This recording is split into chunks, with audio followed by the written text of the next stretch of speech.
지난 주일에는 십계명과 율법이라는 제목으로 말씀을 전하면서 우리가 출애굽기 20장에서부터 나오는 십계명과 율법들은 하나님께서 자신과 언약을 맺은 이스라엘에 주신 언약적 규정이다 하는 사실과 함께 그 모든 계명과 율법들을 이스라엘이 지켜야 되지만 어떤 자세로 지켜야 할까 할 때 그거를 여호와 하나님께서 그 애굽에서 종되었던 이스라엘을 구원해내신 은혜에 대한 응답으로 그 모든 율법들과 계명들을 지켜야 됨을 말씀드렸습니다.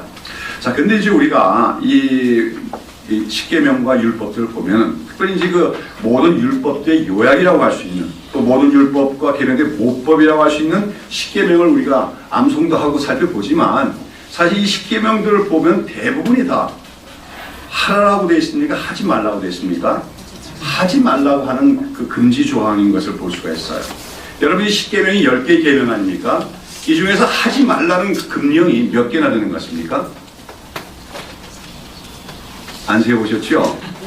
십계명 중에서 하지 말라는 게 8개입니다. 그러니까 제1계명 너는 나 외 다른 신들 내게 있게 하지 말라. 제2계명 너는 너를 위하여 우상을 만들지 말며 그 앞에 절하지 말라. 이렇게 1, 2계명부터 시작해서 하지 말라로 십계명이 나오면서 제4계명 안식일 계명과 제5계명 부모를 공경하라는 계명 빼고는 모두가 다 하지 말라로 돼 있어요. 그런데 이것은 십계명뿐만 아닙니다. 그 다음에 이제 출애굽기 21장부터 또 24장 안에 나오는 율법들, 그 외에 이제 또 레위기에도 많은 율법들이 나오는데 이 많은 십계명의 율법 규정들을 보면 이러한 그 금지 조항으로 된 금령으로 된 율법 규정들이 훨씬 더 많다는 것. 그 다음에 또 그 율법에는 그 금령들을 어길 때 하지 말라고 했을 때 어떡합니까?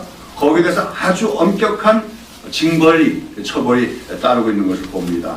심지어는 살인한 자는 돌로 쳐 죽이라, 간음한 자는 돌로 쳐 죽이라 등등의 아주 엄격한 그 무서운 징벌적 조항이 또 따르고 있는 걸 볼 수가 있다고 하는 것이죠. 근데 이제 그래서 이제 예수님 당시의 유대인들, 특별히 이제 그 바리새인이나 서기 같은 율법주의적인 종교인들은 이 구약의 성경에 기록된 율법 조항을 다 이렇게 그 헤아려서 자기네들이 뽑아보니까 그 율법들 중에서 하라 하는 명령 또는 행령이 248개인데 반해서 금령, 하지 말라는 게 365가지 금령으로 되어 있다. 이렇게 그들은 율법을 분석을 했습니다. 뭐가 더 많습니까? 하지 말라는 금령이 훨씬 더 많다는 것이죠. 그러면서 그들은 이 모든 율법을 다 지키려고 애를 썼다고 하는 것입니다. 자, 이처럼 여러분 십계명을 비롯한 많은 율법들에 보면 하지 마라, 하지 말라고 하는 금지적인 명령이 많고 또 그것을 어겼을 때는 거기에 대한 처벌과 징벌들, 또 보통 징벌이 아니죠. 돌로 쳐 죽이라든지 이런 그 징벌이 따르기 때문에 많은 사람들이 아직까지 성경을 온전히 이해하지 못한 상태에서 성경을 대하다 보면 특별히 구약 성경만 읽고 율법을 이렇게 보다 보면 율법이나 계명이란 건 어떻게 생각하는 거예요? 이건 굉장히 딱딱하고 엄격한 것이다 하는 생각을 갖기 마련이고 뿐만 아니라 그 율법과 계명을 만들어서 주신 하나님을 어떻게 생각합니까? 하나님도 굉장히 엄격하고 무서운 분이 아닌가 이렇게 생각하기가 쉽다고 하는 것입니다. 그런데 우리 이제 신약 성경으로 가면은 좀 분위기가 달라지죠. 신약 성경에 보면 물론 예수님의 말씀이나 사도들의 가르침에도 보면 하지 말라고 하는 그런 그 금지 명령이 아주 없는 것은 아닙니다. 그러나 대부분의 예수님 말씀이나 사도들의 가르침과 권면을 보면 이렇게 행하라, 저렇게 하라, 특별히 사랑하라, 용서하라 하는 등등의 어떤 긍정적인 그런 적극적인 명령이 더 많은 것을 우리가 볼 수가 있다고 하는 것입니다.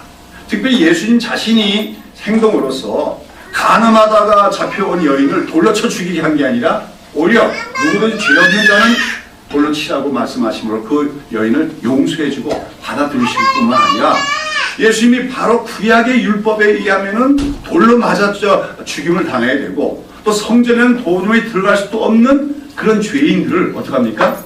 예수님이 영접해 주시고 그들과 심지어는 같이 식사를 하며 교제하기도 하시는 모습을 볼 수가 있습니다. 이렇게 구약과 신약의 분위기가 다르다 보니까 구약은 말하면 하지 마라 하면 죽는다 이런 식의 분위기가 있고, 신약 성경은 죄인도 용서해주고 용납해주는 그 분위기가 있고, 이러다 보니까 어떤 사람들은 그 구약과 신약을 분리해서 생각하는 사람들이 있어요. 심지어는 구약의 하나님과 신약의 하나님은 다른 하나님이다. 구약의 하나님은 율법의 하나님, 무서운 하나님, 심판의 하나님이고, 신약의 하나님은 사랑의 하나님이다. 이렇게 생각하는 사람도 있다고 하는 것입니다. 왜 그러면 구약 성경이나 신약 성경이 다 동일한 하나님 말씀일 텐데 이런 차이가 나는 것입니까? 이것은 우리가 율법과 복음의 관계를 이해를 해야만 그 문제를 해결할 수가 있다고 하는 것입니다. 제가 지난 주일에 율법에 대해서 말씀드리면서 율법의 기능에는 두 가지가 있다고 했죠. 기억이 나시는지 모르겠어요. 첫 번째, 율법은 한마디로 하나님이 이렇게 살아라 하고 주신 하나의 규범입니다. 즉 이스라엘 백성들이 하나님의 언약 백성으로 살아내야 될 삶과 행위의 규범으로서 율법을 주셨다고 하는 것이죠. 그런데 또 하나 율법에는 중요한 기능이 있는데 그게 뭐라 했습니까? 기억이 안 되시는 건데 몽학 선생으로서의 기능이다. 그리스도에게로 인도하는 몽학 선생의 기능이다 하는 데 대해서 말씀을 드렸습니다. 저는 지난주에는 주로 율법의 기능 중에서 이스라엘 백성들이 하나님의 백성으로서 살아내야 될 삶과 행동의 규범이라는 측면에서 율법에 대해서 말씀드렸는데, 오늘 제가 이렇게 율법이 뭔가 부정적인 언어로 많이 있고 금지 명령이 많고 처벌 규정이 엄격한 이런 특징이 왜 있는가 할 때 그것이 바로 율법에 하는 그 몽학 선생의 기능이기 때문이다 하는 것을 좀 설명을 드리고자 합니다. 자, 몽학 선생이란 말, 우리가 교회가 아니면 들어보기 힘든 이야기죠. 이 몽학 선생이란 말이 신약의 갈라디아서 3장에 보면 나오는데, 이 몽학 선생이란 말은 헬라어는 파이다고고스입니다. 이 파이다고고스라고 하는 것은 뭐냐면 그 고대 헬라 사회에서 이제 귀족들은 보통 이제 집에 노예들도 많이 이렇게 부리고 있잖아요.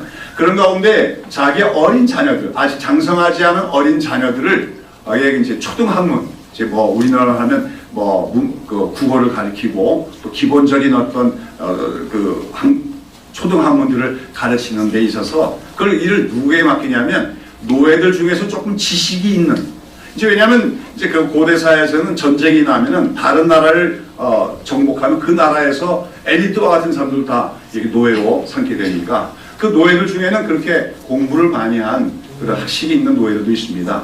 그런 노예들을 뭘로 삼는 거예요? 자기 자녀들을 가르치는 가정교사로 삼았어요. 그들을 이제 몽학 선생이라고 부르는데, 이 몽학 선생들은 그 어린 자녀가 다 자라게, 특히 이제 딸보다는 이제 아들을 얘기하는 건데, 아직 어린 나이에 6살부터 16세 정도의 어린 아들들을 가르치는 일을 하면서 초등학문을 가르치면서 심지어는 그 어린 아들을 주인의 집의 어린 아들을 체벌을 할 수 있는 그 권한까지도 가졌다고 합니다. 그러면서 이제 그들에게 기본적인 그 어떤 학문들을 배울 수 있도록 가르치는 해를 했는데, 그런데 이처럼 이 몽학 선생이 어린 자녀들을 가르치는 볼섭히는 일은 한시적인 역할이었다는 거죠. 즉 뭐냐면 그 자녀가 이제 장성하게 되면, 적어도 18세 이상, 요즘 말로만 그 미성년자를 벗어나게 되면은, 그러면 더 이상 이 자녀들을 훈육할 수 없고 심지어는 체벌까지도 할 수 있었던 몽학 선생이 이제는 그 다 장성한 자녀들에게 어떻게 합니까? 순종을 하며 그들을 주인으로 떠받들어야 된다는 것이죠. 이제 이것이 이제 몽학 선생의 제도인데, 갈라디아서 3장에 보면 사도 바울은 율법이라는 것이 바로 이런 몽학 선생의 기능을 하는 것이다. 그러니까 이 몽학 선생의 기능으로서 하나님께서 율법을 주신 것이다. 그러면서 그 몽학 선생으로서 율법은 바로 사람들에게 그리스도가 오셔야만 되고 그리스도로 말미암은 구원이 필요함을 우리에게 가르쳐주기 위해서 인도하기 위한 몽학 선생과 같은 것이다. 그렇게 설명합니다.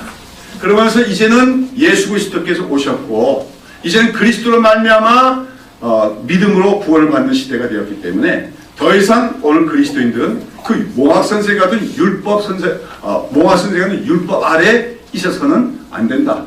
율법에 얽매여 살아가는 사람들이 되어서는 안 된다. 이렇게 설명하고 있다고 하는 것입니다. 이러한 그 바울의 설명에 근거하면은 이 하나님의 구속사 속에서 구약 시대에 하나님께서 선택하시고 시내산에서 언약을 맺었던 이스라엘은 한마디로 영적으로 어린 단계에 있었던 하나님의 백성들이라고 할 수가 있습니다.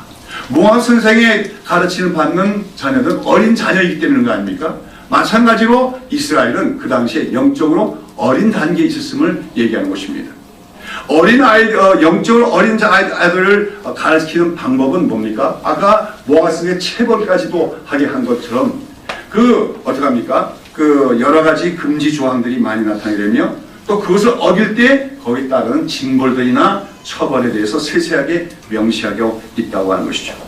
말하자면 아직까지도 영적으로 어린 단계에 있는 그 이스라엘 백성들이 그 처벌이 두려워서라도 뭡니까? 하나님께 순종하도록 하는 것이 율법의 구조였다고 하는 것입니다. 자, 그런데 우리가 알다시피 그 율법에 보면은 그 율법이 이렇게 하지 말라 저렇게 하지 말라 하고 그걸 어기면은 어떻게 될 겁니까? 죽으리라, 돌로 쳐 죽이라 그런 엄격한 그 처벌 규정까지도 있는데 이스라엘 백성들이 그런 율법을 지키는데 성공합니까? 실패합니까? 결국 이스라엘 역사는 그 율법들을 다 지키는데 실패한 거예요. 예수님 당시에 바리새인과 서기관들은 자기네들 지키고 있다고 말하고 있었지만 예수님은 그들이 사실 마음속으로는 율법을 지키는 것이 아님을 지적하고 계시다고 하는 것이죠. 자, 그러면 결국은 실패하고 말 것인데 그러한 지키기가 힘든 까다롭고 힘든 율법을 왜 하나님께서는 이스라엘 백성들에게 주신 것이냐? 그것은 바로 몽학 선생의 기능이다. 즉 율법을 주신 것은 어떤 면에서는 그 율법을 지키라고 주신 측면도 있지만 또 다 반대로는 사람이란 결코 그 율법들을 지킬 수가 없고 그래서 그 율법을 지킴으로 사람이 의에 이를 수가 없는 것이다.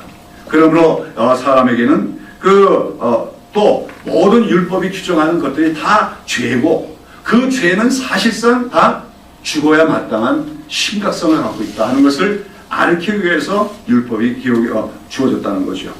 그런 가운데 사람이 율법을 지키려고 애를 쓰면 애를 쓸수록 율법을 지킬 수 없음을 알게 하는 것도 율법의 기능이라는 거예요. 결국은 율법을 지켜서는 내가 의에 이를 수 없고 하나님께 가까이 갈 수 없음을 깨닫게 될 때 그때 이제 필요한 것이 무엇입니까? 믿음이라고 하는 것이죠. 오직 믿음으로만 의롭다함을 얻고 오직 믿음으로만 하나님께 가까이 감을 얻는 것. 바로 이러한 필요성을 깨닫게 하기 위해서 율법의 그런 엄격한 업용성이 주어진 것이다. 이렇게 우리가 설명할 수가 있다고 하는 것이죠. 그러면서 사실 율법을 올바로 깨달은 사람은 그 율법을 통해서 오히려 누구의 필요성을 발견하게 되는 겁니까? 예수 그리스도의 필요성을 발견하게 되고 우리가 하나님 앞에서 의롭게 되는 것은 우리가 율법을 지켜서가 아니라 예수님을 믿음으로만 의를 얻을 수 있다 하면서 깨닫게 하는 기능이 바로 율법 안에 있다. 이것을 몽학 선생의 기능이라고 이제 사도 바울은 설명을 했던 것입니다.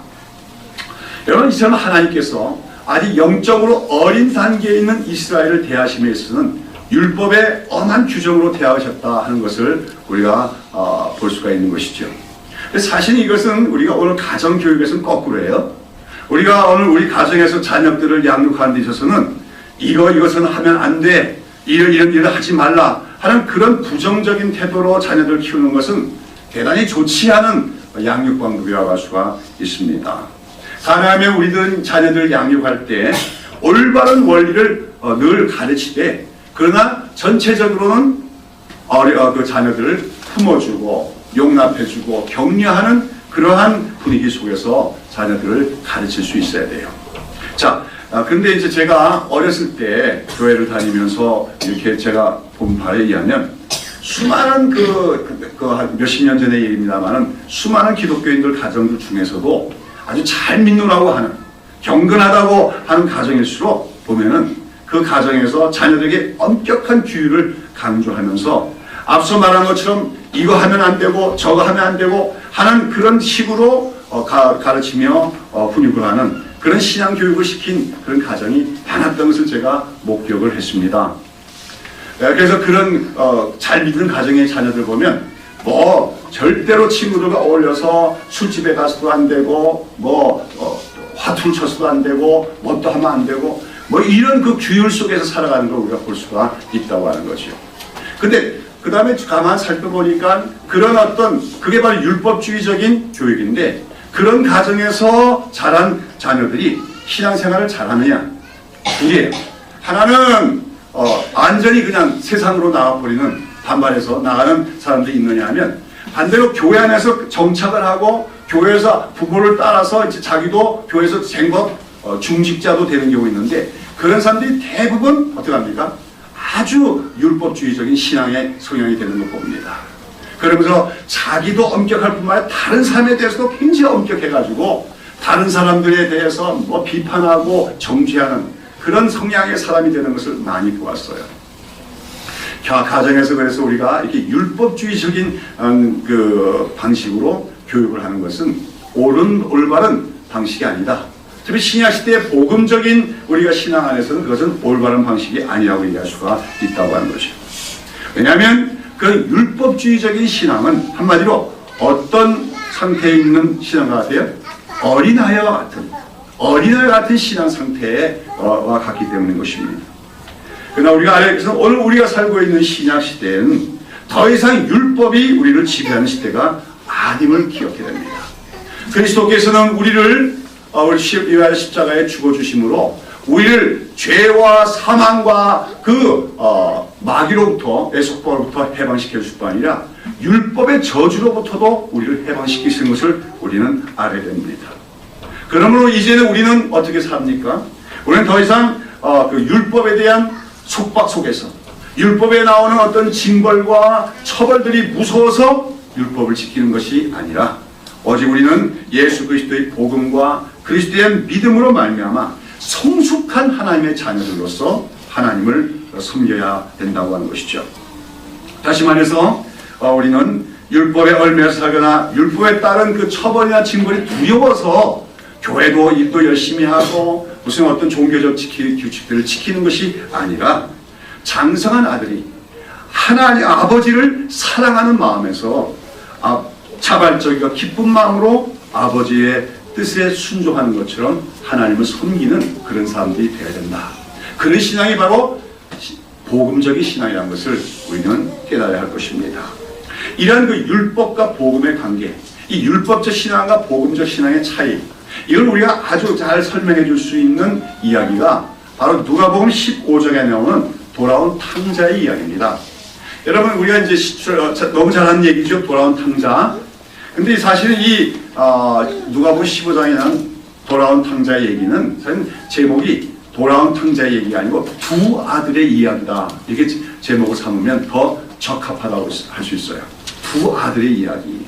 자, 우리가 그 얘기 너무 잘 알지요? 어떤 집에 아마 그 아버지는 굉장히 부유하고 큰 집이었습니다. 가문이었습니다.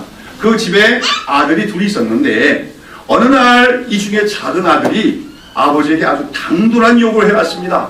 어떤 걸 요구했지요? 아버지 유산을 나에게 나눠주십시오. 여러분, 유산이라고 하는 것은 언제 받을 수 있는 거예요? 아버지가 죽어야 받을 수 있는 거예요. 그런데 이 둘째 아들이 뭐라 합니까? 어차피 아버지 죽고 나면 그 유산 나한테 돌아올 건데 그 유산 미리 달라고 얘기하는 겁니다. 뭐 하겠다는 겁니까? 내가 그 유산을 받아서 그 많은 돈을 갖고 나가서 세상의 맛을 좀 봐야겠다는 거죠. 세상에 가면 즐거운 일도 많고 향락도 많다는데 내가 다 누려봐야겠다는 겁니다. 이것은 무슨 당돌할 뿐만 아니라 당돌한 것 이상으로 무례하고 아주 불경스러운 그런 요구라고 할 수가 있겠지요. 근데 아버지는 어떻게 했습니까? 그 아들의 요청을 받아들였습니다. 그래서 그 아들이 받을 몫에 대해서 유산을 미리 줬다는 거죠. 자, 그래서 이 둘째 아들은 어떻게 했어요? 이 수많은 재산을 미리 받아가지고 아주 희낙낙하면서 집을 떠나갔습니다. 말하면 뭡니까? 나는 아버지 집에 살지 않으면 더 행복할 수 있다. 아버지 없이도 나는 얼마든지 아름답게 멋진 삶을 살 수 있다. 그러고 나서 멀리 이방 나라로 가서 그 이방 나라에는 향락도 많고 즐거움도 많고 그런 곳입니다. 그 돈을 쓰면서 즐거운 한때를 지냈지요. 그러나 어떻게 됐습니까? 갖고 있던 돈이 다 탕진됐습니다. 그리고 그 나라에 큰 흉년이 왔습니다. 그러다 보니 이제 이 사람이 말하면 실업자가 되었는데 써주는 사람이 없어요. 그래서 나중에는 돼지 움막에 가서 돼지들 치면서, 그것도 싹을 받는 게 아니라 돼지들을 치면서 돼지들 주는 그 여물을 같이 먹는 그런 신세까지 전락했습니다. 사는 게 아니죠. 차라리 죽는 게 나을 지경이 됐는데, 이때 이 아들이 누구 생각났습니까? 아버지가 생각난 거죠. 아, 나에게는 아버지가 있었지 않는가. 그동안 그는 아버지를 잊고 살았습니다. 아버지 없는 존재처럼 살았습니다. 그러나 이제 그 절망적인 상태에서 그는 아버지를 생각하게 됐고, 내 아버지 집에는 정말 종들도 많고, 우리 아버지 집에서는 종들마저도 어떡합니까? 굶주리지 않고 살 수 있는데 나는 어쩌다가 이렇게 되었느냐. 내가 아버지께 불순종하고 아버지 없이도 살 수 있다고 고집하며 아버지 유산을 받아갖고 나온 이것이, 이 말로가 이게 불행스러운 거구나 깨닫고 여기서 그는 아버지께로 돌아갈 생각을 합니다. 그러나 아버지 아들로 돌아가는 것이 아니라, 내가 아버지께 정말 범치 못할 그런 큰 죄를 지었으니 내가 어떻게 아들이라고 주장하겠는가. 그러나 아버지에게 가서 나를 그 아버지가 집안을 부리는 품꾼의 종의 하나로라도 여겨서 그냥 그 집에 거하면서 뭐예요? 일하면서 먹기라도 할 수 있게 해달라고, 그렇게 해야겠다 하고 아버지 집으로 돌아갑니다. 근데 어떤 일이 있었지요? 그 아버지는 그 아들이 떠나간 후에 그 아들이 돌아오기만을 기다리고 있었던 거예요. 언젠가는 그 아들이 그 세상에 나가서 살다가 절망에 빠지고 모든 것이 다 사라진 허망함 가운데 돌아오는 날이지 않겠는가, 그런 기대를 가지고 아들을 기다립니다. 그런데 어느 날 드디어 그 아들이 저쪽에서 나타났습니다. 온몸은 그냥 병들고 어디가 쇠약해진 모습에 정말 누더기 같은 옷을 입고 힘없이 걸어오는 아들의 모습. 거기서 아버지는 어떡합니까? 달려갑니다. 그 아들에 달려가서 그 아들을 꼭 껴안으면서 내 아들아 잘 돌아왔다, 그렇게 아들을 영접합니다. 그때 아들은 뭐라고 합니까? 나는 감히 아버지라고 부를 수가 없습니다. 하나님과 아버지 앞에서 내가 너무 큰 죄를 지었으니 나를 아들이라고 부르지 마시고 나를 아버지 집에 뭐예요? 종의 하나로 여겨주십시오. 그러나 아버지는 뭐라 합니까? 아니다. 누가 뭐해도 너는 내 사랑하는 아들이다. 그러면서 사람들에게, 종들에게 불러서 이 아들을 목욕을 시키고 좋은 옷을 입히고 가락지를 끼워서 이 아들이 나의 정당한 아들임을 다시 사람들에게 알리라고 말합니다. 그리고 나서 그렇게 아들의 지위를 시킨 후에 아버지는 그 아들을 위해서 내 죽었던 아들이 다시 돌아왔다고 기뻐하며 큰 잔치를 벌입니다. 송아지를 잡고 좋은 요리들을 마련해서 동네 사람들 다 부르고 큰 잔치를 벌였다고 하는 것이죠. 여러분, 여기 나오는 이 둘째 아들의 얘기, 이거 바로 복음이 그것이죠. 아무리 하나님을 떠나서 죄악 가운데 살던 사람이라도 하나님께로 돌아오기만 하면 하나님은 다시 그를 영접해 주실 구원을 주시는데, 그냥 구원이 아니라 뭘로 삼아주신다는 거예요? 아들로 삼아주시는 거예요. 사랑하는 아들로 삼아주시는 거예요. 그리고 그 아들을 기뻐해 주시는 거예요. 이것이 하나님의 사랑입니다. 이런 하나님의 사랑으로 말미암아 우리가 예수 믿을 때 구원을 받는다는 것이 바로 기독교의 복음이라고 하는 것이죠. 그래서 이 비유가 그렇게 복음에 대한 좋은 비유인데, 바로 예수님 당시에 수많은 죄인들이 있었습니다. 유대인들이 보기에 죄인이에요. 이방인들 또는 세리와 창기들, 이들이 볼 때는 유대인들이 볼 때 이들은 도무지 천국에 들어갈 수가 없는 자들이었지요. 그러나 예수님은 그들을 맞이해 주십니다. 예수님이 하나님의 아들이라는 것을 믿고 하나님이 보내신 사람이라는 걸 믿고 예수께 나와 말씀을 듣는 자들을 다 품어주시며, 너희들이 이전에 어떤 삶을 살았든지 간에 어떤 죄를 지었든지 간에 이제 나를 믿고 하나님을 아버지라고 부르면은 너희들이 다 구원을 받고 하나님 나라를 기업을 받게 될 것이라고 그들에게 소망을 주며 구원을 선포해 주셨다고 하는 것입니다. 여러분, 돌아온 둘째 아들의 얘기는 바로 그런 복음의 얘기지요. 근데 예수님의 이야기는 거기서 끝나지 않습니다. 그 다음에 어떤 일이 있습니까? 큰아들의 얘기가 나오게 되는 거죠. 우리 한번 같이 볼까요? 누가복음 15장 누가복음 15장 25절에서 32절까지 한번 보시겠습니다. 같이 읽어볼까요? 맏아들은 밭에 있다가 돌아와 집에 가까웠을 때 풍류와 춤추는 소리를 듣고 한 종을 불러 이 무슨 일인가 물은데 대답하되 당신의 동생이 돌아왔음에 당신의 아버지가 그의 건강한 몸을 다시 맞아들게 됨을 인하여 살진 송아지를 잡았나이다 하니 저가 노하여 들어가기를 즐겨 아니하거늘 아버지가 나와서 권한데 아버지께 대답하여 가로되 내가 여러 해 아버지를 섬겨 명을 어김이 없거늘 내게는 염소 새끼라도 주어 나와 내버서 즐기하시니 없더니 아버지의 살림을 창기와 함께 먹어버린 이 아들이 돌아오매 이를 위하여 살찐 송아지를 잡으셨나이다. 아버지가 이르되 너는 항상 나와 함께 있으니 내 것이 다 네 것이로되 이 내 동생은 죽었다가 살았으며 내가 잃었다가 얻었기로 우리가 즐거워하고 기뻐하는 것이 마땅하다 하니라. 자, 여기 보면 여기 나온 큰아들, 이 큰아들은 누구를 상징하는 거겠습니까? 바로 예수님 당시에 유대인들을 상징합니다. 그들은 하나님의 백성이라는 자부심을 갖고 있었습니다. 그러면서 그들은 율법을 지켜서 구원을 받겠다고 생각한 사람들이었다는 것이죠. 자, 여기 오늘 뒤에 보면 이 큰아들은 아버지 집을 떠난 적이 없습니다. 그 다음에 그는 자기 말처럼 아버지의 명을 한 번도 어긴 일이 없다고 했어요. 아버지가 이거 하라 그러면 다 했고 아버지가 일을 시키면 다 꼬박꼬박 했다는 거죠. 오늘 이 작은 아들이 돌아와서 아버지가 기뻐하면 큰 잔치를 베푸는 그 순간에도 그 큰아들은 뭐하고 있었습니까? 밭에 나가서 열심히 일하고 있었어요. 누구의 명을 지키기 위해서? 아버지 명을 지키기 위해서. 그런데 자기는 그렇게 열심히 일하다가 말을 수고하고 돌아왔는데 집에 돌아오니까 어떤 일이 벌어졌습니까? 이 작은 아들, 자기 동생인데 여기 보면 이 큰아들은 그 동생을 가리켜서도 내 동생이라고 얘기하지 않습니다. 뭐라고 합니까? 그 아버지의 살림을 창기와 함께 먹어버린 이 아들이 돌아오네 그럽니다. 내 동생이 아니라는 거죠. 한마디로 이렇게 죄인인 이 아들, 모든 것을 다 탕진해버린 죄악 중에 살다 돌아온 이 아들이 돌아왔다고 아버지는 지금 그를 위해서 송아지까지 잡아서 큰 잔치를 베푸셨습니다. 그런데 나는 뭡니까? 이때까지 나는 아버지 집에 있으면서 아버지 곁을 떠나간 적도 없고 아버지 명을 한 번도 어긴 일이 없었고 하라는 일 시키는 일 꼬박꼬박 다 지켰는데 나에게 염소 새끼 한 마리 잡아준 적도 없지 않았습니까? 이렇게 항변을 하고 있다고 하는 것이죠. 다시 말해서 이 아들은 항상 나는 아버지의 명대로 살고 있다는 것이 그의 자의식 중에 하나였습니다.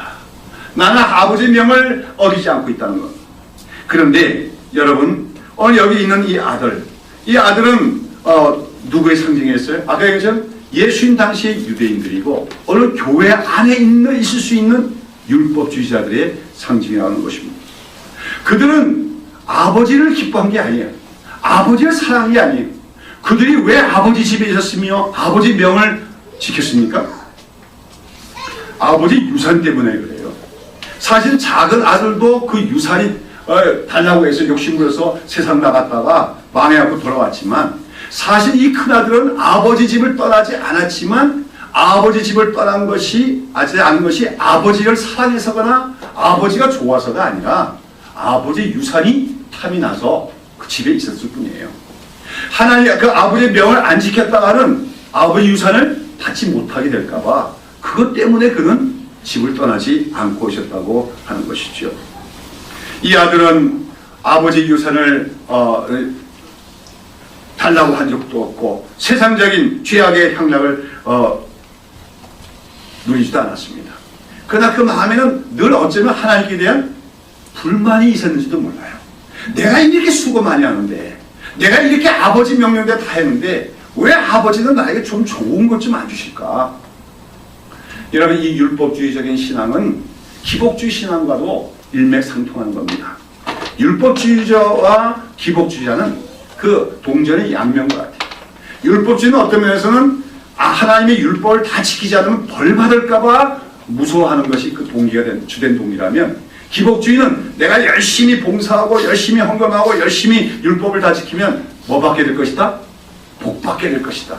이 땅에서 부유하게 될 것이고 뭐 장수하게 될 것이고 건강하게 될 것이다. 그 목적이 기복주의 신앙입니다. 이 율법주의나 기복주의는 다 아버지 자비에 있지만 아버지를 사랑하지도 않으며 아버지의 마음도 모르는 그런 큰아들과 같은 신앙이 바로 율법주의의 신앙이라고 할 수가 있다고 하는 것입니다. 저는 오늘 이 이야기가 왜 율법과 복음에 대한 중요한 비유로서의 대비가 될 수 있느냐. 물론 예수님의 얘기는 여기서 이렇게 끝납니다. 아주 예수님이 재미있게 처리하고 있는데, 그 아들 불평하니까 투덜대니까 항변하니까 아버지가 뭐랍니까? 내게 있는 것이 다 내 것이 아니야. 너는 나와 함께 있지 않았느냐.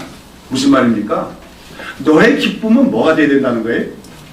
네가 나 아버지와 함께 거할 수 있다는 게 기쁨이 돼야 되지 않냐, 그것이죠. 그러나 그는 그것이 아니었다고 하는 것입니다. 그렇게 갑자기 이야기는 끝나고 있지만, 만약에 예수님이 그 후속편을 얘기하셨다면, 그러면서 그 돌아온 탕자, 둘째 아들이 돌아온 이후에 어떻게 살아갔는가 하는 얘기를 기록했다면 어떻게 기록이 됐을 것 같아요? 아마 제가는 분명히 그 둘째 아들은 그렇게 아버지 품에 다시 돌아오고 아버지 집에 돌아온 이후, 아버지의 아들로서의 그 지위를 회복한 이후에 그는 아버지의 말씀에 순종하는 좋은 아들이 되었을 것입니다. 그러나 그는 큰 아들처럼 아버지의 명을 어기면은 무슨 벌 받을까봐 두려운 게 아니라 뭐예요? 자발적으로 기쁜 마음으로 순종하는 아들이 되었을 것이 분명합니다. 내가 도무지 아들로서의 지위를 회복할 수 없는 그런 죄악을 지었음에도 나를 영접해 주신 아버지, 그 사랑이 많은 아버지, 그 은혜로우신 아버지, 그 아버지를 생각할 때 그는 어떻게 합니까? 그저 아버지가 시키지 않아도 어떻게 합니까? 알아서 아버지 집안의 일들을 챙기며 일을 했을 것입니다. 특별히 그는 아버지의 마음을 늘 살펴봤을 거예요. 우리 아버지는 이웃들에게 뭡니까? 가난한 이웃들이 있을 때 특별히 뭐예요? 정말 불쌍히 여겨서 구제하기를 좋아하는데, 그러면서 틈만 나면은 그는 아버지 집 주변에 있는 가난한 자들 돌아보면서 베푸는 일을 했을지도 모릅니다. 그는 아버지 집에서 일을 하는데 그 일을 의무로 부담스럽게 일한 것이 아닙니다. 마지못해서 억지로 일한 것이 아니고 기쁨으로 일했습니다. 아버지 집에서 일한다는 것이 뭐가 됐어요? 기쁨이에요. 보람이에요. 즐거움이에요. 내가 이렇게 하니까 아버지가 나에게 무슨 상 줄 거다? 그런 기대 없습니다. 그저 아버지와 함께 살 수 있다는 것, 아버지를 위해서 뭔가 할 수 있다는 것이 기쁨이었다는 것이죠. 여러분, 이것이 바로 복음적인 신앙입니다. 이것이 바로 장성한 자의 믿음임을 우리가 기억해야 될 줄로 믿습니다. 내가 하나님의 명대로 지키지 않으면 벌을 받을까봐 무서워서, 아니면 또는 내가 하나님의 말씀대로 이것도 지키고 저것도 지키고 하면은 복 받을까봐, 이렇게 어떤 신앙의 동기가 되는 신앙은 모두가 율법주의적인 신앙이요, 어린 아이와 같은 신앙입니다. 그러나 이제 우리가 더 이상 그런 어린아이의 신앙에 있어서는 안 된다는 것이요. 우리가 예수 그리스도를 믿어 구원을 받은 하나님의 백성들은 본질적으로 새 언약의 백성으로서 더 이상 율법에 매인 어린아이 같은 신앙이 아니라 장성한 자의 아들의 마음으로 하나님을 섬길 수 있는 우리가 되어야 됩니다. 그리고 그 장성한 아들의 마음은 다름 아니라 바로 하나님 아버지의 마음을 알고 이해하는 것이라고 할 수 있어요. 여러분, 진정한 효자는 어떤 사람이 참 효자냐면 아버지에게 선물을 많이 좋은 거 가져온다고 해서 효자가 아니에요. 아버지의 마음을 이해하고 아는 사람이 정말 참된 효자입니다. 여러분, 돈벌이 잘하고 성공하니까 아버지에게, 부모에게 좋은 선물 많이 할 수 있어요. 그러면서도 그 마음으로는 아버지의 마음, 부모의 마음을 헤아려 보지도 않을 수도 있는 것입니다. 아버지가 제일 좋아하는 거, 기뻐하시는 일이 뭔가를 생각해보지 않은 사람들이 있을 수 있다는 거예요. 그러나 내가 가난할지라도 부모의 마음을 헤아려 아는 사람이 있어요. 그러면서 정말 작은 것이지만 아버지의 마음, 부모의 마음을 기뻐하게 하는 게 뭘까? 그것을 궁리하고 그걸 드리기를 기뻐하는 사람, 그게 참된 교사가 아니겠습니까? 오늘 우리가 하나님의 백성으로서 더 이상 어린아이와 같은 율법 안에 있는 자가 아니라 우리는 율법으로부터 해방되어진 참된 하나님의 아들로서, 성숙한 하나님의 자녀로서 하나님을 섬길 수 있는 우리가 되어야 됩니다. 그러기 위해서 우리는 무엇보다도 하나님의 마음을 아는 자들이 되어야 된다는 것이요. 그런 가운데 우리가 사실 구약 율법을 이렇게 일견 외경을 보면은 아까 얘기한 것처럼 이 구약을 보면 하지 말라, 하면은 벌을 받는다, 죽는다 등등의 금지 조항이 많고 엄격하고 딱딱한 같이 여겨지지만 우리가 이제 복음을 이해한 관점에서 오직 우리가 믿음으로 구원을 받을 수 있고 우리가 어떤 죄인일지라도 예수 그리스도의 피로 말미암아 그 죄가 용서받고 하나님의 자녀로서 그 지위가 회복된다는 이 놀라운 복음의 원리를 온전히 이해하게 되면, 그리고 그렇처럼 우리를 돌아온 둘째 아들을 사랑으로 맞이하는 그 아버지처럼 사랑과 긍휼이 많으신 분이 우리 하나님이라고 우리가 알게 되면, 그런 복음적 시각에서 율법을 다시 보게 되면 그 율법 속에는 우리 하나님 아버지의 마음이 나타나 있는 것을 우리가 발견하게 되는 것입니다. 오늘 제가 앞서 본문으로 출애굽기 22장에 나오는 본문과 레위기 19장에 나오는 본문을 대표적인 걸로 제가 예를 들었습니다. 자, 오늘 여기 출애굽기 22장 21절에서 24절을 보시면 뭐라고 했습니까? 너는 이방 나그네를 압제하지 말며 그들을 학대하지 말라 하겠습니다. 여기는 이방 나그네는 누굽니까? 이것은 고대 사회에서 이제 뭐 나라에 전쟁이 일어나든지 또 기근이 오고 그러면은 자기 고향 땅에서 더 이상 살 수 없어가지고 뭡니까? 이리저리로 유랑을 다니는 그런 유랑민들을 얘기합니다. 자, 이들이 자기 땅에는 전쟁이 있고 또 폭정이 있고 해서 그 땅에 살 수 없어서 남의 나라에 옵니다. 그렇게 되면 어떻게 될까요? 누굴 맞이해 주는 사람이 없죠. 환영해 주는 사람이 없죠. 오히려 그런 이방 나그네들은 사회적인 약자이고 아무 힘이 없기 때문에 많은 경우에 그들은 붙잡혀서 노예로 팔려간다든지 또는 남의 종살하며 고생하게 다름이 없습니다. 그러나 하나님 말씀하십니다. 그런 이방 나그네를 압제하지 말며 학대하지 말라고 말씀하십니다. 세상은 그렇다는 겁니다. 이스라엘 외의 모든 이방 나라에서는 이 이방 나그네들 힘이 없다고 해서 그들을 억압하며 그들을 학대하며 그들을 노예로 삼고 부립니다. 그러나 하나님은 말씀하십니다. 너희는 나의 백성이 아니냐. 이스라엘은 나와 언약을 맺은 나라라면 너희들 가운데서는 그러지 말라고 하는 것입니다.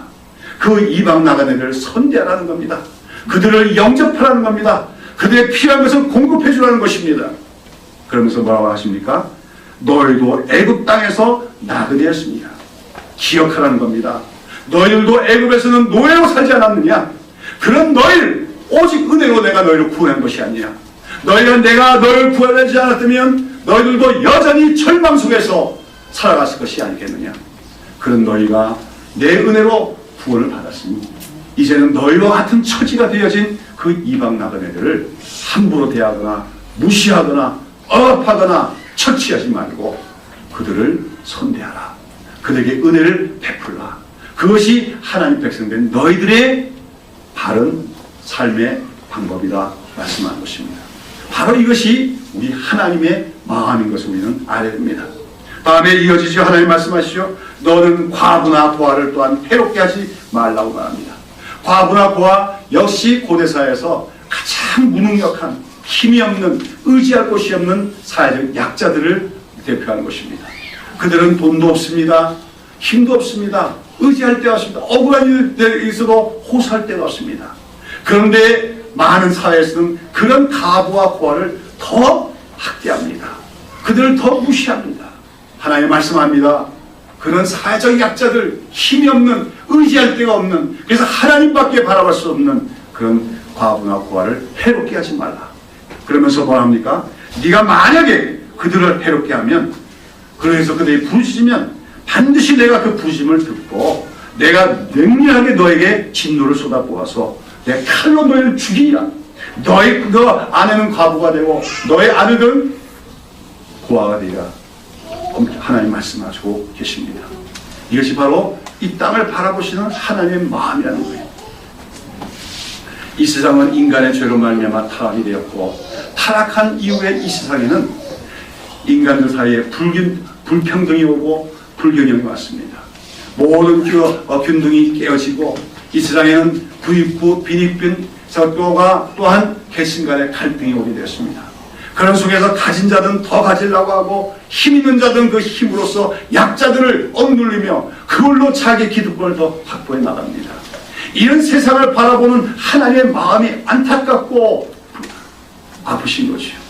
그런 가운데 너희들 주변에 있는 약한 자들을 무시하거나 경멸하거나 학대하거나 하지 말라. 그러면 그런 너희들에 대해서 너희의 그 선민으로서 지위를 박탈하고 말이라고 하나님은 말씀하고 계시다고 하는 것입니다. 바로 이것이 세상을 향한 하나님의 마음이고, 자기 백성을 향한 하나님의 마음과 바람이라는 것을 우리는 깨달을 줄로 믿습니다. 여러분, 동일한 말씀이 우리가 레위기 19장에도 나오죠. 한번 볼까요? 레위기 19장 9절부터 10절. 아까 읽었지만 다시 한번 읽습니다. 레위기 19장 9절부터 10절. 다 같이 한번 읽어봅시다.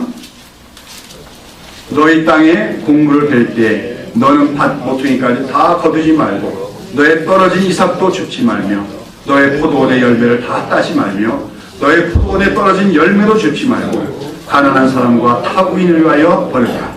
나는 너희 하나님 여호와니라. 자, 여기 보면 소위 이삭 줍기 법령에게 나오고 있어요. 이스라엘 백성들이 이제 가나안 땅들 가서 농사를 짓습니다. 가을이 돼서 그 곡식이 다 무르익었을 때 그 이삭을 벨 때 어떻게 하라는 겁니까? 다 싸그리 다 베지 말라는 거죠. 어떻게 일부분 베지 않고 내버려두라는 겁니다. 또 이삭을 줍다가 이삭을 주어서 이제 품에 안아서 쌓아가지고요. 그러다가 어떤 건 툭 떨어지죠. 떨어지면 어떻게 해요? 주지 말라는 거예요. 내버려두라는 겁니다. 왜요? 나중에 아까 얘기한 이방 나그네나 또는 그 주변에 사는 과부나 호아들, 이런 자들이 와서 그것을 가져갈 수 있게 하기 위해서 그렇게 하라는 거죠. 이삭 곡식뿐만 아니라 포도원도 마찬가지고, 포도원 떨 때 싸그리 다 뜨는 게 아니라 남겨두라는 거예요. 가난한 자들도 와서 먹을 수 있도록. 바로 이것이 하나님의 마음입니다. 하나님은 결코 그 소유권을 부정하시는 게 아니에요.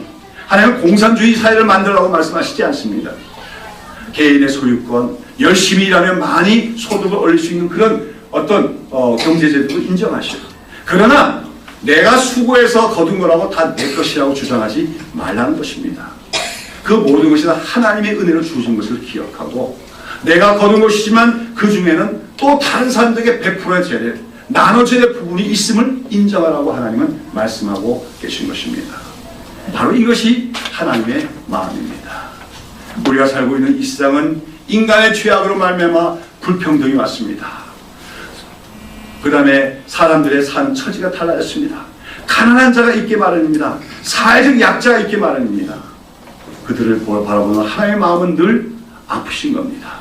그런 가운데 너희가 나의 백성이라면, 나의 은혜로 구원을 받은 백성이라면, 너희들은 그런 사회적 약자들을 돌아보는 삶을 통해서 너희가 나의 백성인 것을 나타내라고 말씀을 하고 계신 것이죠. 오늘 여기 법령의 마지막에 보면 나는 너희 하나님 여호와니라 말씀하십니다. 이게 여러분 여호와니라 하는 말은 그거예요.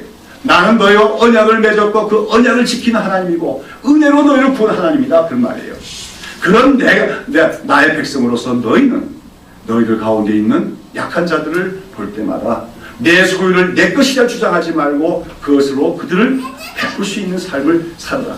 그것이 하나님의 백성의 삶이라고 하나님은 말씀을 하는 것입니다. 우리는 율법을 대할 때도 이거 하지 마라, 저거 하지 마라, 그러면 죽는다, 돌로 칠 것이다, 이런 엄격한 부분은 외형적인 표현이고, 그 율법들 밑바탕에 흐르는 이런 하나님의 마음을 볼 수 있는 우리가 되어야 될 줄로 믿습니다. 우리가 복음의 시대에 산다는 것은 우리가 이제 믿음으로만 사는 것을 의미하죠.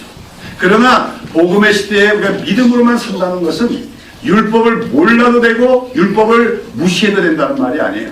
오히려 우리는 율법을 지키되 구약 시대 이스라엘보다 더 율법을 더 잘 지킬 수 있어야 됩니다. 지난주에도 말씀했지만 우리가 하나님을 섬기되 더 이상 의문으로 섬기지 않고 영으로 섬긴다고 했습니다. 의문이란 문자예요. 문자의 열매에서 율법을 지키는 것, 율법주의입니다. 그러나 우리는 문자 이상으로 그 율법들 속에 나타난 하나님의 마음을 발견할 수 있는 자들이 되게 됩니다. 특별히 이 땅을 바라보시는 하나님의 그 안타까운 마음, 하나님의 그 긍휼하신 마음, 약자들에 대한 하나님의 안타까운 마음, 이것을 우리가 이해하고 우리가 갖고 있는 모든 삶을 통해서 그런 하나님의 사랑과 긍휼을 나타내는 삶을 살아갈 때 우리는 율법을 영적으로 지키는 자요, 온전히 지키는 자요, 장성한 하나님의 아들이라 부를 수가 있는 줄로 믿습니다. 여러분, 오늘 여러분 하나님의 자녀입니까? 아니면 하나님의 아들들입니까? 제가 자주 말씀드리지만 성경에는 하나님의 자녀란 말이 나오고 하나님의 아들이란 말이 나오는데 조금은 의미가 달라요. 아까도 얘기했던 하나님의 자녀는 영어로 보면 children of God 또는 child of God입니다.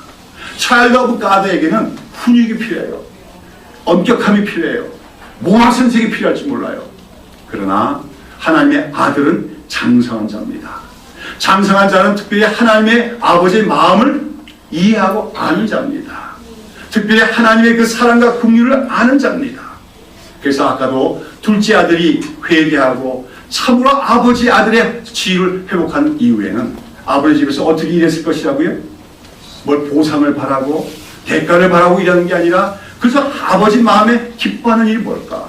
그걸 살펴서 자발적으로 기쁨으로 일하는 것, 그것이 바로 복음적인 신앙의 자세인 것처럼 오늘도 우리가 성경을 연구하는 목적은 바로 그 성경들 속에 또 율법들 속에 나타난 하나님의 마음을 발견하고자 함임을 알아야 됩니다.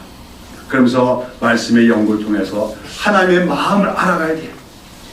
그리고 기쁨으로 자발적으로 하나님의 뜻에 순종하는 주의 백성들이 될 때 우리는 더 이상 연약하고 어린 하나님의 자녀가 아니라 장성한 성숙한 하나님의 아들로 불릴 수 있는 줄로 믿습니다. 특별히 장성한 하나님의 아들들은 하나님의 마음을 알고 특별히 그 하나님의 사랑에 의해서 강권되어진 삶을 사는 사람이라고 얘기할 수가 있습니다. 여러분, 우리 고린도후서 5장 13절부터 15절을 한번 보시도록 하겠습니다. 고린도후서 5장 13절부터 14절, 15절 13절, 14절 같이 읽겠습니다. 시작. 우리가 만일 미쳤어도 하나님을 위한 것이요 만일 정신이 온전하여도 너희를 위한 것이니 그리스도의 사랑이 우리를 강권하시는도다. 우리가 사랑받건대 한 사람이 모든 사람을 대신하여 죽었은즉 모든 사람이 죽은 것이다. 여러분, 사도 바울은 그리스도의 사랑이 우리를 강권하시는다. 이 강권한다는 말은 뭐냐면 영어로 컴펠인데 이거 막 몰아내는 걸 의미합니다. 나는 가만히 있으려고 하는데 우리가 아주 그 경류가 흐르는 그 시내 같은 데 가서 강물에 가서 물놀이 하려고 어떻게 합니까? 그 경류의 그 물줄기가 우리 막 밀어내잖아요. 그렇죠? 우리 가만히 있는데도 떠내려가게 되잖아요. 그게 컴펠입니다. 강권이죠. 강하게 드라이브 한다고 말이에요. 무슨 말입니까? 나는 가만히 있으려고 하는데도 가만히 있지 못하게 하는 어떤 힘이 있다는 거예요. 동력이 있다는 겁니다. 그게 뭐라는 겁니까? 그리스도의 사랑이라고 하는 것이죠. 여러분, 우리가 만일 미쳐서도 하나님을 위한 것이요 사도 바울은 복음을 위하여 미친 자처럼 일했습니다. 수고를 마다하지 않았습니다. 그 고생하면서도 복음을 전했고 누구에게도 어떤 대가를 바라지 않고 그 값진 복음을 전하고자 힘썼습니다. 교회를 위하여 수고했습니다. 비난을 받으면서도 교회를 위하여 희생했습니다. 자기를 보고 누가 미친다고 할지라도 자기가 그렇게 수고를 할 수밖에 없는 것은 그리스도의 사랑이 나를 강권하시기 때문이라고 얘기합니다. 오늘 우리 그리스도인은 우리 성숙한 하나님의 자녀들은 그리스도의 사랑에 강권된 자, 하나님 아버지 사랑에 강권된 자가 되어야 돼요.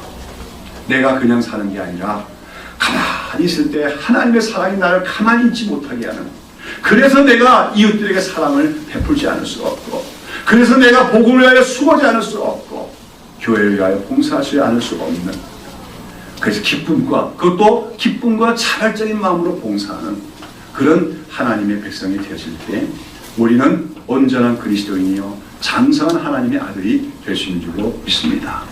자, 여러분, 오늘 율법과 복음의 관계를 온전히 이해하고 율법을 대하더라도 율법의 문자에 얽매는 것이 아니라 그 율법 속에 녹아있는 우리 하나님의 마음을 이해하고 깨닫는 여러분 되시기를 바랍니다. 그런데 그 하나님의 마음을 알기에 그 하나님의 사랑에 응답하는 자세로서 하나님의 말씀에 순종하기를 기뻐하는 즐거움으로 그 뜻에 순종하는 삶을 살아가는 우리 모든 성숙한 그리스도인 하나님의 아들들이 다 되시기를 예수님의 이름으로 축원합니다. 기도하십니다.